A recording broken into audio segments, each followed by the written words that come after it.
Apa jadinya jika kalian ini mau masang speaker, mau gandeng-gandeng berapa ini, salah dalam pemasangan? Ya mau tidak mau sound system kalian ataupun speaker kalian tidak akan bunyi maksimal. Jadi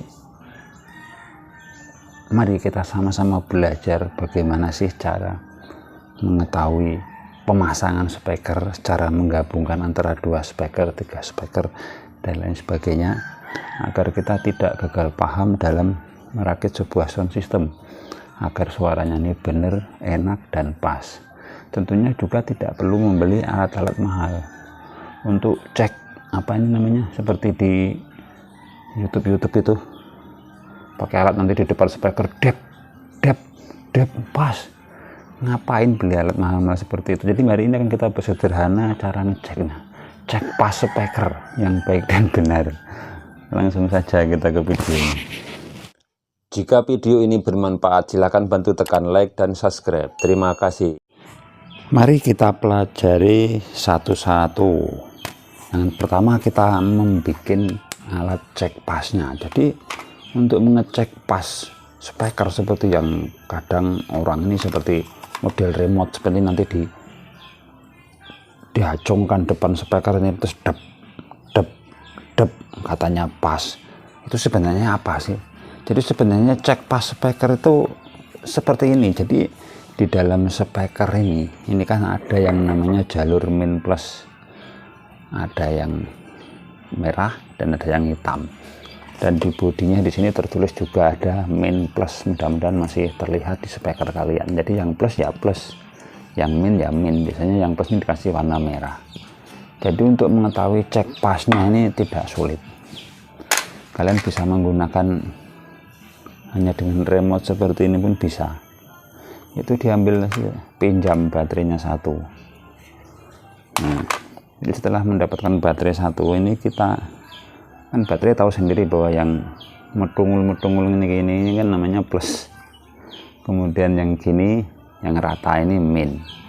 Nah, jadi jika sebuah speaker seperti ini, jadi mari kita uji coba ini. Sebuah speaker jika yang hitamnya adalah min, yang ini adalah plus, dan ini kita gabungkan sama-sama seperti punya baterai, yang ngedungulin adalah plus, kemudian yang ratanya adalah min.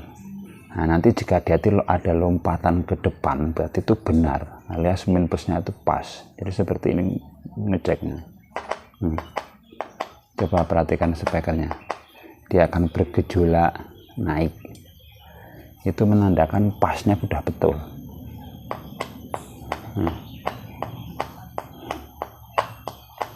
Mudah-mudahan bisa betul. Tapi bagaimana jika terbalik? Kita balik bagian yang rata, kita pasang di plus.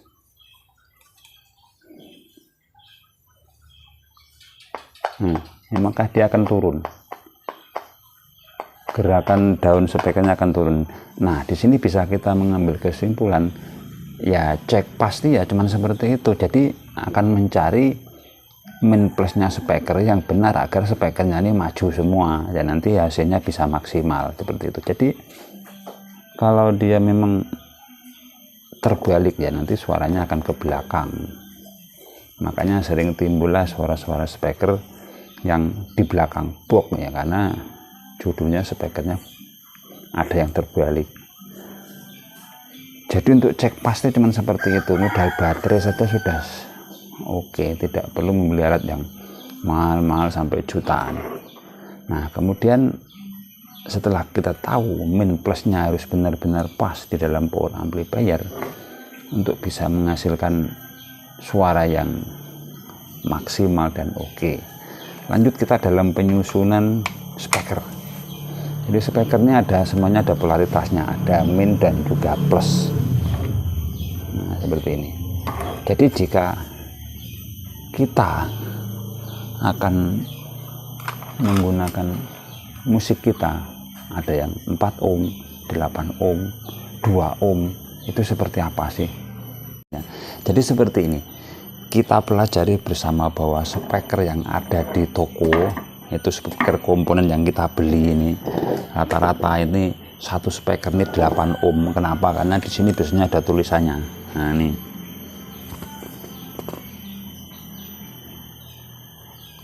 8 ohm.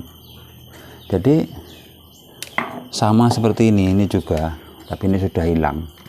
Jadi rata-rata di dalam satu speaker ini ataupun min plus speaker ini, kalau kita ukur ohmnya menggunakan multitester, nah, dia akan menimbulkan jumlah ohmnya. Jika sudah melenceng ya otomatis nanti judulnya dia tidak normal. Nah, di sini 3,7. Berarti kalau jika ini 3,7, ini kemungkinan besar speakernya ini speaker 4 ohm. Karena ini speaker khusus untuk mobil. Jadi rata-rata untuk speaker mobil ini adalah 4 ohm. Kenapa? Karena dia suaranya bisa maksimal hanya dengan satu speaker. Berbeda dengan speaker-speaker yang komponen seperti ini. Ini rata-rata 8 ohm. Jadi mari kita cek yang ini ohmnya berapa dan nanti seri paralelnya bagaimana. Nah, oke, di sini 6,6 ohm. Ya, ini kemungkinan speaker ini sudah turun sedikit ohmnya, yang aslinya 8 tapi ya 7,4 ohm atau 6,5, naik turun lah, tergantung pergerakan ini. Oke, 6,5. Jadi ini adalah, anggap saja speaker 8 ohm. Jadi bagaimana jika kita paralel? Jadi paralel itu seperti apa? Yang merah kena merah, itu plus kena plus. Kemudian yang min kena min. Seperti ini.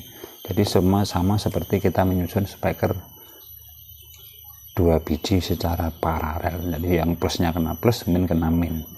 Itu apa yang terjadi? Apakah dia berubah ohmnya? Seperti ini. Jadi kita tidak boleh ngawur dalam menyusun speaker. Nah, seperti ini. Ini 3 tutorial kok angel. Udah copot. Nah, di sini jadi 3,5 ohm. Kenapa? Karena asumsinya tadi satu speaker 6,6 ohm.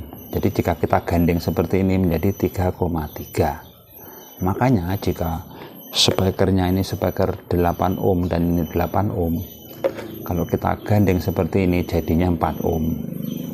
Seperti itu. Jadi intinya kalau digandeng secara paralel seperti ini, dia akan dibagi 2. Jadi misalnya 8, dia akan menjadi 4. Dan 4 itu sangat cocok dengan karakter si power amplifier, karena nanti power amplifier akan mengeluarkan daya maksimalnya setelah kita setting dengan speaker 4 ohm.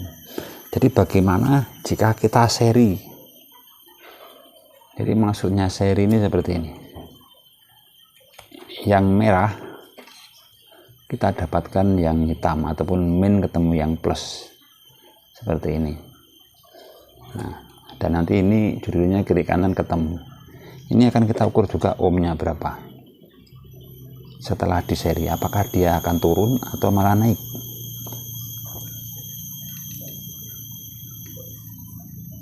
Yes, ini kita. Nah, setelah kita seri menjadi 13,2 ohm. Ya, anggap saja tadi kan yang di sini satunya ini 6,6. Berarti kalau ya ini ketemu 13,2 ini tadi secara seri. Jadi jika kita seri, maka akan ketemu ohmnya 2 kalinya dari speaker ini. Misalnya di sini 8 ohm berarti menjadi 16. Tapi karena ini tadi 6,6 ya menjadi 13 ohm. Tapi jika kita paralel maka akan menjadi setengahnya. Jadi seperti itu. Itu hitung-hitungan untuk seri dan paralel speaker. Nah, sekarang kebutuhan power amplifier. Jadi ampli ini akan bekerja maksimal dan juga normal jika kita bebani 4 ohm. Kenapa 4 ohm? Karena ya sebuah pabrik ataupun sebuah kit gripper itu akan mendesain tegangan maksimalnya di 4 ohm. Kenapa? Jadi salah satu contoh power ini. Power ini akan bekerja maksimal jika dibebani dengan 4 ohm. Yaitu memang sudah rumus. Jadi bagaimana jika kita bebani satu speaker misalnya 8 ohm? Ya udah, kalau kita bebani satu buah power amplifier ini dengan beban 8 ohm, maka dayanya dia cuman separuh keluarnya. Jadi daya yang dikeluarkan dari power amplifier ini akan separuh. Kenapa? Karena dia hanya ingin menyuplai 8 ohm. Tetapi jika kita kasih 2 speaker sehingga menjadi 4 ohm, mau tidak mau dia harus keluar daya maksimal dari amplinya.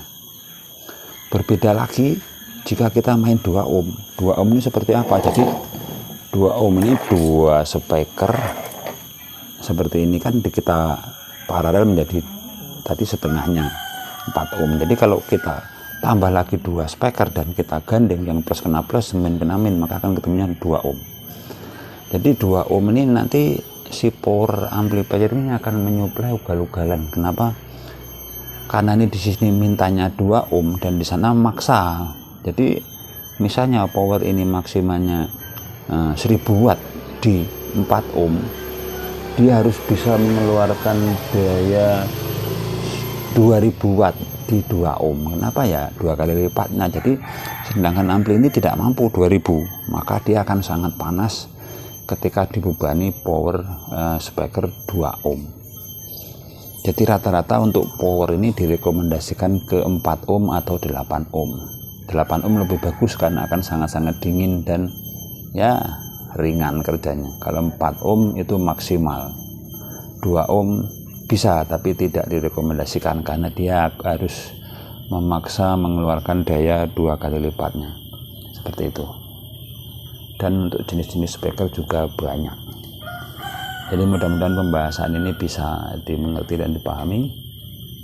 Jika ada pertanyaan silahkan isi di kolom komentar. Kita sama-sama belajar tentang sound system. Terima kasih sudah menonton. Sampai jumpa video-video kami selanjutnya. Terima kasih.